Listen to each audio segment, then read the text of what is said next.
Hello good morning बच्चों। तो आज हम एक्सरसाइज 8C शुरू कर रहे हैं। पहला क्वेश्चन है 125 gram of yoghurt provides 4.5 gram of protein. तो ये हमारा फर्स्ट सेंटेंस है। तो इसे हम कैसे लिखेंगे? जो हमें इंफॉर्मेशन दी गई हो वो हम कॉलम में लिखेंगे। क्या दिया है हमें फर्स्ट सेंटेंस में? 125 ग्राम ऑफ योगर्ट। तो योगर्ट के नीचे 125 ग्राम, फिर 4.5 gram of protein. So protein के नीचे 4.5 ग्राम। ये हमारा फर्स्ट सेंटेंस था, तो हमने फर्स्ट लाइन में लिखा। अब हम सेकेंड सेंटेंस में जा रहे हैं। तो सेकेंड सेंटेंस में लिखेंगे how many grams of protein does 100 gram of yogurt provide. So ये 100 ग्राम ऑफ दही की बात कर रहे हैं, योगर्ट। तो how many grams of protein, मतलब अभी ये सेकेंड सेंटेंस है ना बच्चों, तो मैं सेकेंड लाइन में लिखूंगी 100 ग्राम ऑफ योगर्ट कितना प्रोटीन देगा। How many grams of protein does 100 gram of yogurt provide. तो ये जो है ना बच्चों, ये बहुत इंपॉर्टेंट है कि किस तरह से आप इंफॉर्मेशन को लिख रहे हैं। इसके बाद बहुत आसान है। क्या करना है? जो क्रॉस में दो नंबर होंगे ना बच्चों, उसे आपको मल्टीप्लाई करना है। ये क्या है? ये क्रॉस में है। क्या है वो? 100 इंटू 4.5। और जो नंबर बच गया उसे क्या करना है? डिवाइड। तो उसे हम करेंगे डिवाइड। अब इसको मल्टीप्लाई करके 125 से डिवाइड कर सकते हैं, नहीं तो एक और आसान तरीका है। देखिए बच्चों, ये दोनों ही टेबल्स 25 में जाएंगे, फैक्टर्स है। 25 4s are 100 और 25 5s are 125। ठीक है, मतलब दोनों ही 25 टेबल्स में कैंसिल हो सकते हैं। तो हम कैंसिल करके इसे छोटा बना देंगे, फिर मल्टीप्लाई करना आसान होगा। जैसे ये दोनों ही कॉमन फैक्टर्स है, तो इसे निकाल दीजिए। और यहाँ 100 और 125 है, वो भी ये निकाल दीजिए। सो 100 के साथ क्या जुड़ा है? 4, तो कैंसिल होगा 25 4s are 100। 125 के साथ क्या जुड़ा है? 5, तो हम लिखेंगे इधर 5। ठीक है, अब ये 4 और 5 तो कैंसिल नहीं हो सकता है, लेकिन 4.5 और 5 कैंसिल हो सकता है। लॉन्ग डिविजन करते हैं। 4.5 को 5 से कितनी बार जाएगा? 5 zeros are 0, 4। अब 5 को लेकर आने से पहले यहाँ पॉइंट आ रहा है, तो पॉइंट को चढ़ाकर हम 5 को लाएंगे। सो 5 9s are 45। तो ये हमारा रिमाइंडर 0। तो क्वोशंट क्या है बच्चों? 0.9। मतलब 5 1s are 5 और 5 4.5 में कितनी बार जा रहा है? 0.9 टाइम्स।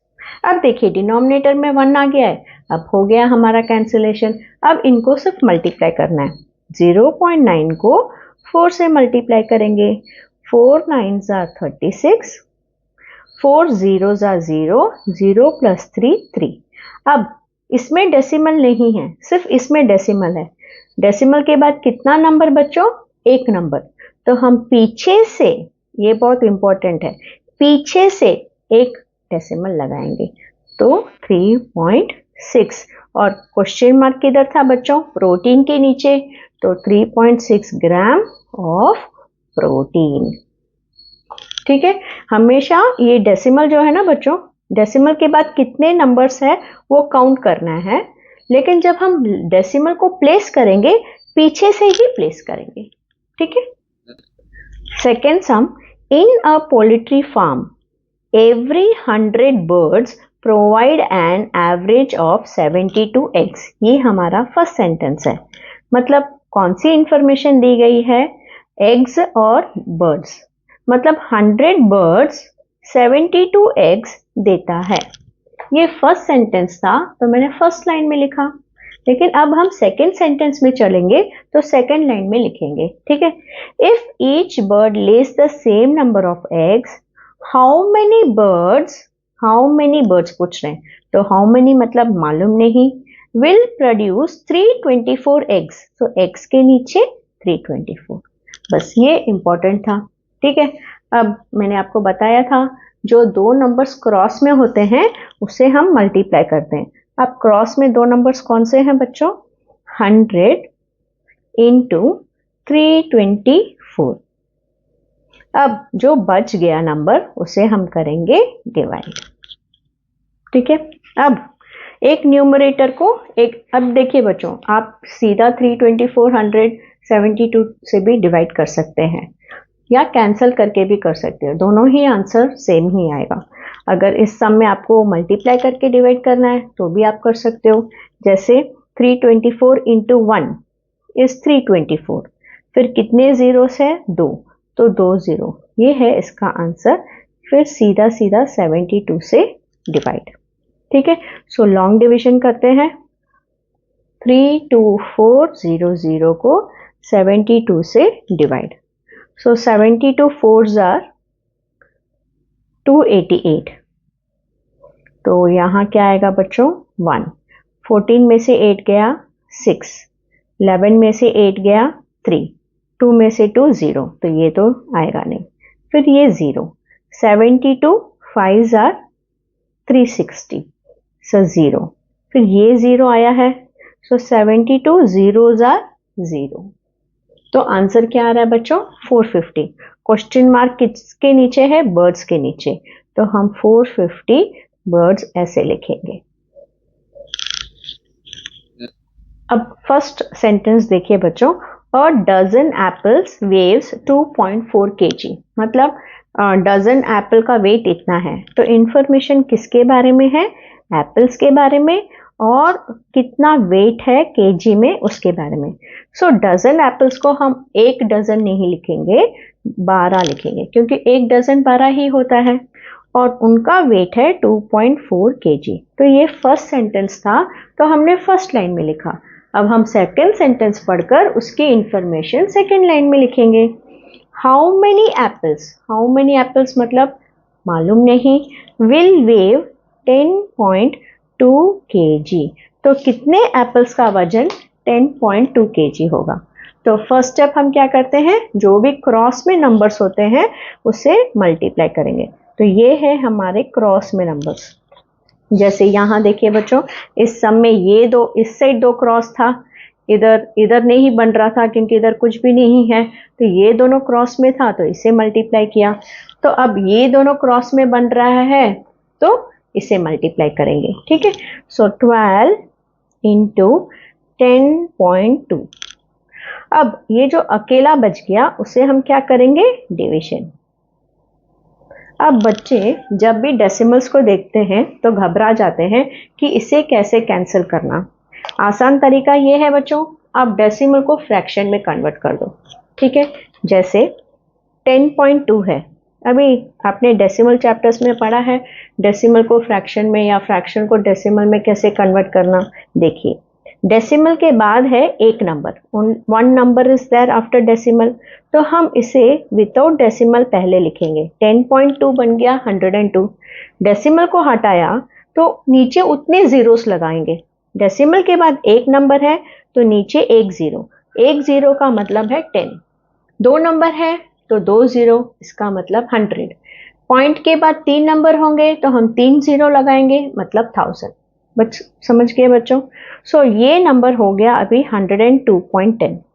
तो ये 10.2 ऊपर था तो ऊपर ही रहेगा, लेकिन डेसिमल के बगैर हमने इसे लिख दिया।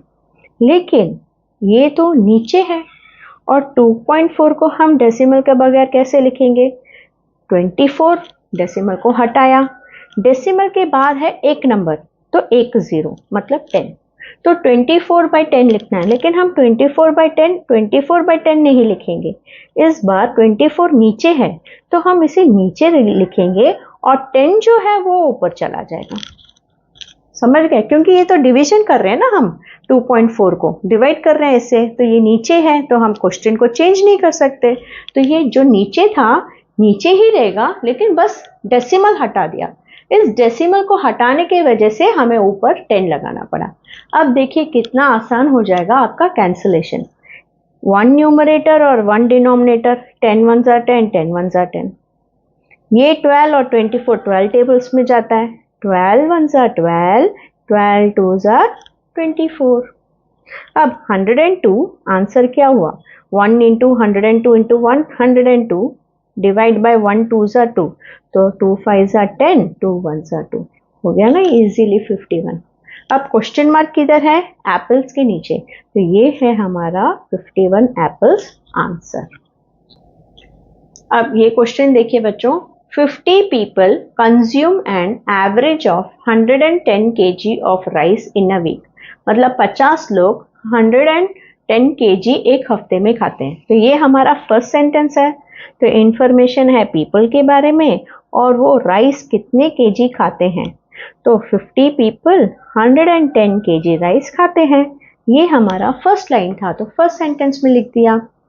If 20 more people join this group, और अगर इस ग्रुप में 20 और लोग आ गए, मतलब 50 पहले ही थे, अब 20 लोग और आ गए, मतलब 70 लोग बन गए, तो 70 पीपल हो गए। तो how many kilograms of rice, how many kilograms of rice will be needed, तो how many kilograms for of rice will be needed for 70। ये 70 कैसे आया बच्चों? पहले ही 50 थे और अब इस हफ्ते 20 लोग और आ रहे हैं, और आ रहे हैं मतलब बढ़ गए, तो अब 70 लोगों के लिए कितना चावल चाहिए। अभी आप बताइए बच्चों, क्रॉस में क्या है? प्रैक्टिस कीजिए मेरे बोलने से पहले। क्या आपको लग रहा है 50 इंटू 110 कि 70 इंटू 110? अगर आपने 70 इंटू 110 बोला तो एकदम सही है। 70 इंटू 110, अब बच गया 50, उसे यहाँ लिख देंगे। ऊपर एक जीरो, नीचे एक जीरो, कैंसिल। 5 70 में कितनी बार जाएगा? आप लॉन्ग डिवीजन करके देखिए, 14 टाइम्स जाता है, तो 5 1 5, 5 14 टाइम्स 70 में जाता है, मतलब दोनों का मैंने कॉमन फैक्टर लिया, ठीक है। अब बच गया क्या? 14 इंटू 11। 14 इंटू 11 आप ऐसे भी कर सकते हो, 11 4 जार 44, 11 1 जार 11 प्लस 4 15, ओ 154। अब क्वेश्चन मार्क किधर है बच्चों? राइस के नीचे, सो केजी में आएगा 154 केजी ऑफ राइस। ठीक है, बस इतना ही बच्चों मैं आज के क्लास में सिखा रही हूँ। आप अच्छी तरह प्रैक्टिस कीजिए और नेक्स्ट क्लास में हम ये तीनों सम देखेंगे।